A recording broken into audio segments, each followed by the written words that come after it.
जी हाँ, दोस्तों आज की इस वीडियो के माध्यम से हम बात करने वाले हैं एमपीडीएट 4th राउंड मेरिट लिस्ट के बारे में। तो दोस्तों आपके लिए गुड न्यूज़ है कि एमपीडीएट की 4th राउंड की मेरिट लिस्ट आ चुकी है। 9 अगस्त को जो मेरिट लिस्ट हमारी आने वाली थी वो आज 13 अगस्त को अनाउंस कर दी गई है। हमें कौन-सा कॉलेज अलॉट किया गया है, कौन-सा कॉलेज अलॉट नहीं किया गया है, हमें कैसे चेक करना है, मैं सारी इन्फॉर्मेशन को बताऊँगा। जो 9 अगस्त को मेरिट लिस्ट आने वाली थी वो आज 13 अगस्त को अनाउंस कर दी गई है। सबसे पहले गुड न्यूज़ आपके लिए, ठीक है? इसके बाद में जो लास्ट डेट रखी गई थी ना 9 अगस्त से 16 अगस्त तक एडमिशन लेने की, अब उसकी लास्ट डेट भी आगे बढ़ा दी है। क्योंकि मेरिट लिस्ट आने की जो टाइमिंग है वो भी आगे बढ़ा दी गई है। सबसे पहले हम इसकी ऑफिशियल वेबसाइट पर चलेंगे। जैसा कि देख पा रहे हैं इसकी ऑफिशियल वेबसाइट पर हम आ चुके हैं। इसका डायरेक्ट लिंक आपको डिस्क्रिप्शन बॉक्स में मिल जाएगा। आप उस पर क्लिक करके आप डायरेक्टली इस वेबसाइट पर आ जाना, ठीक है? यहाँ पर जैसा कि देख पा रहे हैं बहुत सारे टैब आपको दिखाई दे रहे हैं। इनमें से आपको एक टैब दिखाई देगा काउंसलिंग गतिविधियाँ। इस पर आपको क्लिक कर देना है। इसके बाद हमारे सामने इस तरह का इंटरफेस आ जाएगा। जैसा कि देख पा रहे हैं यहाँ पर बहुत सारे लिंक है वो एक्टिवेट कर दिए गए हैं, ठीक है?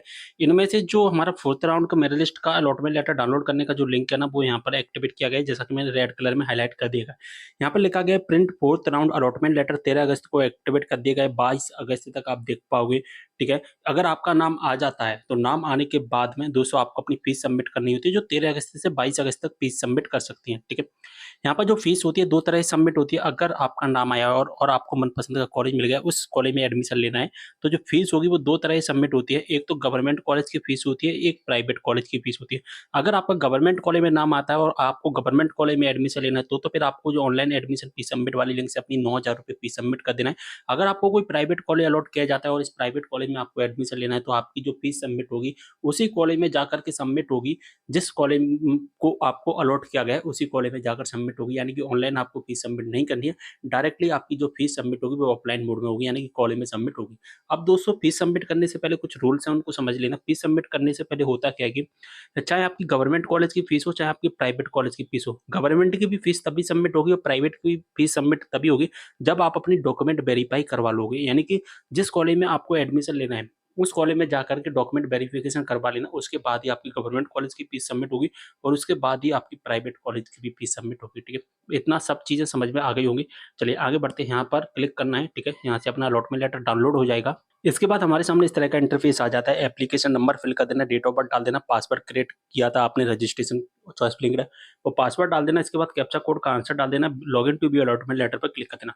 अगर आपको अपना पासवर्ड याद नहीं है तो वेबसाइट पे एक लिंक एक्टिवेट किया गया है, जैसा कि देख पा रहे हैं यहाँ पर रीसेट योर पासवर्ड। इस लिंक पर क्लिक करके अपना पासवर्ड रीसेट कर लेना, ठीक है? अगर आप अपना पासवर्ड है जो कि भूल जाते हैं तो, ठीक है? बात समझ में आ गई। इसके बाद में आपके सामने यानी कि यहाँ पर अपना डेटा फिल करोगे तो 2 ऑप्शंस आएँगे। अगर आपका नाम आ जाएगा, अगर नहीं आएगा तो दिखाई देगा कि no college allotted to you letter, यानी कि आपको कोई भी कॉलेज अलॉट नहीं किया गया। अगर आपको कोई कॉलेज अलॉट कर दिया जाता है, तो फिर वहाँ पर आपको दिखाई देगा अपना अलॉटमेंट लेटर डाउनलोड करने का ऑप्शन, साथ ही आपको दिखाई देगा कि कौन-सा कॉलेज अलॉट किया गया है, ठीक है?